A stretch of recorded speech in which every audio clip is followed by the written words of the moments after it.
তো আজকে বানাবো এঁচোড়ের তরকারি চিংড়ি মাছ দিয়ে। তো এখানে এঁচোড়টা কেটে নিয়েছি, ভালো করে কেটে ধুয়ে নিয়েছি। আর এখানে আলু ভালো করে কেটে নুন মাখিয়ে নিয়েছি ধুয়ে। আর এখানে চিংড়ি মাছে নুন হলুদ মাখিয়ে নিয়েছি। এখানে হলুদ গুঁড়ো লঙ্কার গুঁড়ো নিয়ে নিয়েছি। আর এখানে আদা রসুন জিরে পেঁয়াজ পেস্ট করে নিয়েছি। এখানে তেল গরম হয়ে গেছে। এর মধ্যে এবার তেজপাতা, গোটা গরম মশলা, শুকনো লঙ্কা, জিরে ফোড়ন দিয়ে দেবো। তো নুন মাখিয়ে রেখেছে আলুগুলো এবার দিয়ে দেবো। এখানে আলুগুলো ভাজা হয়ে গেছে, এবার এঁচড়গুলো দিয়ে দেবো ভাজা হওয়ার জন্য। এটাকে এবার একটু নাড়াচাড়া করে দেবো, দিয়ে একটু ভাজা হয়ে যাবে, তারপরে এবার মশলা দিয়ে দেবো।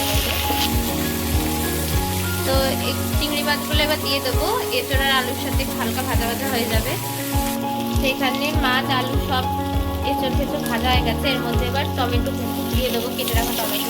সাথে মশলাটা বেটে রেখেছিলাম সেটা দিয়ে দিলাম। এবার লঙ্কাগুলো দিয়ে ভালো করে মশলাটাকে কষিয়ে নেব। এর মধ্যে পরিমাণ মতো নুন দিয়ে দেবো আর চিনিও দিয়ে দেবো। মশলাটা কষানো হয়ে গেছে, এর মধ্যে এবার পরিমাণ মতো গরম জল দিয়ে দেবো।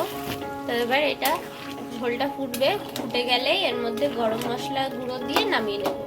তো গাছ পাঠার তরকারি রেডি হয়ে গেছে, মানে এঁচড়ের তরকারি রেডি হয়ে গেছে। আর নামানোর আগে একটুখানি ঘি দিয়েছিলাম। তোমরাও বাড়িতে এইভাবে